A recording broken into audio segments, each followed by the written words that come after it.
Tony की arc reactor बहुत ही remarkable device था जिससे वो अपने सूट को पावर भी देता था और अपने आप को जिंदा भी रखता था। लेकिन कैसे ये आर्क रिएक्टर काम करता है जानते हो? आर्क रिएक्टर के अंदर होता है प्लाडियम 103 और प्लाडियम 107 जो एक आइसोटोपिक डेक सेल है। इसमें सबसे मेन कंपोनेंट होता है आर्क रिएक्टर के कोर में मौजूद प्लाडियम 107 जो बेसिकली एक रेडियो एक्टिव का काम करता है। और रेडियो एक्टिविटी एक ऐसा प्रोसेस है जिसमें एटॉमिक न्यूक्लियाई अनस्टेबल होता है और उनका डिग्रेडेशन होता है जिससे एनर्जी रिलीज होता है और प्लाडियम के कोर के रेडियो एक्टिविटी से एनर्जी जनरेट होता है। और आउटर रिंग में प्लाडियम 103 आयोनाइड स्टेट में होता है। जब प्लेडियम कोर से एनर्जी जनरेट होती है तो उस एनर्जी का एक हिस्सा इलेक्ट्रोमैग्नेटिक रेडिएशन के रूप में निकलता है। इस रेडिएशन में इलेक्ट्रिसिटी प्रोड्यूस होता है जो सूट के सिस्टम को पावर देती है। बेसिकली जब कोर के रेडियो एक्टिव से इलेक्ट्रॉन एमिट होता है तो वही इलेक्ट्रॉन आउटर रिंग में आके प्लेडियम 103 के पॉजिटिव आयन से कंबाइन हो जाता है जिससे निकलती है गामा रेस। और लाइट एलिमेंट्स होता है हाइड्रोजन आइसोटोप्स में जैसे कि ड्यूटेरियम और ट्रिटियम। ये टिपिकली यूज्ड होता है फ्यूल के लिए। और आर्क रिएक्टर से जनरेट की गई एनर्जी सूट के वेरियस सिस्टम को पावर करती है जैसे कि रिपल्सर, थ्रस्टर और जार्विस।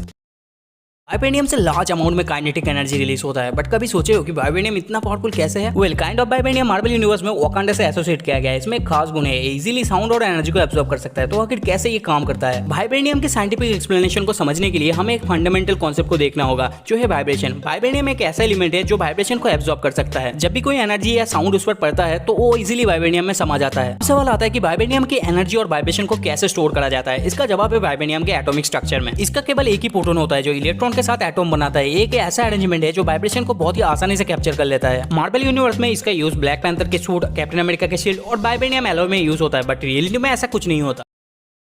अब थॉर का सबसे एडवांस स्ट्रेंथ कौन सा है जानते हो? तो वो है लव एंड थंडर में दिखाया गया बेनेटेड शिप को रिवर्स में खींचना। वी ऑल नो कि बेनेटेड एक एम क्लास एडवांस स्पेसक्राफ्ट है जिसका इंजन इतना पावरफुल है कि वो स्पेसशिप को मोर देन लाइट स्पीड में ले जाता है। अब स्पीड की बात करें तो बेनेटेड का स्पीड साइंटिफिक प्रिंसिपल पर आधारित है। एमसीयू में दिखाया गया कि स्पेसक्राफ्ट वार्प स्पीड का यूज करता है। अब देखो, वार्प स्पीड एक थ्योरेटिकल कॉन्सेप्ट है जो आइंस्टाइन के जनरल थ्योरी ऑफ रिलेटिविटी पर आधारित है। इससे स्पेसक्राफ्ट एक वार्प बबल बनाती है जिससे वो नॉर्मल स्पेस टाइम के रूल्स को बाईपास करके फास्टर देन लाइट ट्रेवल करा सकती है। अब देखो, बेनेटेड में वार्प ड्राइव नामक एक डिवाइस होता है। इससे वो वार्प स्पीड को अचीव करता है। इस डिवाइस के through spaceship normal space time को मैनिपुलेट करके उसे स्ट्रेच करता है जिससे वो बहुत ही तेज आगे बढ़ सके। अब इस बात को मान के चले तो अकॉर्डिंग टू साइंस एक इलेक्ट्रॉन को भी लाइट स्पीड पे ले जाने के लिए इनफाइनाइट ऑफ एनर्जी लगेगा। अब इस सीन में थॉर जस्ट अपने बाहों से more than infinite times of energy counter कर रहा है। अब ये बताना लिटरली इम्पॉसिबल होगा कि थॉर का रियल स्ट्रेंथ किस लेवल पर है।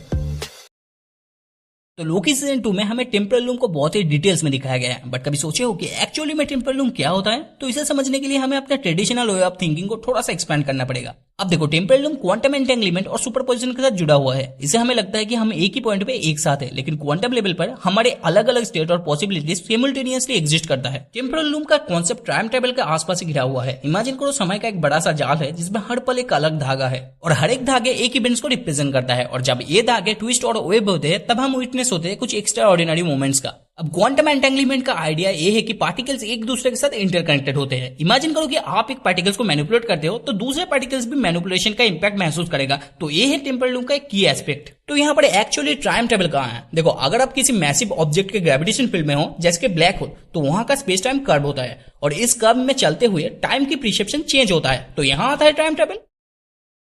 सोचे हो कि पिम पार्टिकल किसी भी ऑब्जेक्ट का साइज छोटा या बड़ा कैसे कर पाता है? अब देखो, पिम पार्टिकल का असली राज क्वांटम realm में छुपा हुआ है। क्वांटम realm एक सब एटॉमिक लेवल का डायमेंशन है जहां पर फिजिक्स के नॉर्मल रूल्स लागू नहीं होता। ये जगह पिम पार्टिकल्स को कंट्रोल करने का हब है। पिम पार्टिकल्स का एक यूनिक प्रॉपर्टी है कि वो एटॉम्स के बीच के स्पेस को कंट्रोल कर सकता है। जब ये पार्टिकल्स किसी ऑब्जेक्ट में इंट्रोड्यूस किया जाता है तो वो ऑब्जेक्ट अपने एटॉम्स के बीच के स्पेस को मॉडिफाई कर सकता है। पर अगर क्लासिकल साइंस की बात करें तो अकॉर्डिंग टू साइंस जब कोई ऑब्जेक्ट छोटा होता है तो उसका मास भी कम होना चाहिए, यानी कि उसकी मोमेंटम से जनरेट किया गया फोर्स भी कम होना चाहिए। बट जब स्क्वाट पंच मारता है तो उसका फोर्स कहां से आता है? इवन अगर उसका मास कम ही नहीं होता है तो स्क्वाट एक एंट के ऊपर कैसे बैठ पाता है? तो इस हिसाब से W=mg इसका कोई भी मतलब नहीं बनता। तो एक्चुअली में there is no science between पिम पार्टिकल्स। तो फिर से एक बार फिक्शनल वाले धूम मचाओ, साइंस वाले कान मड़ाओ। स्टार्ट करो।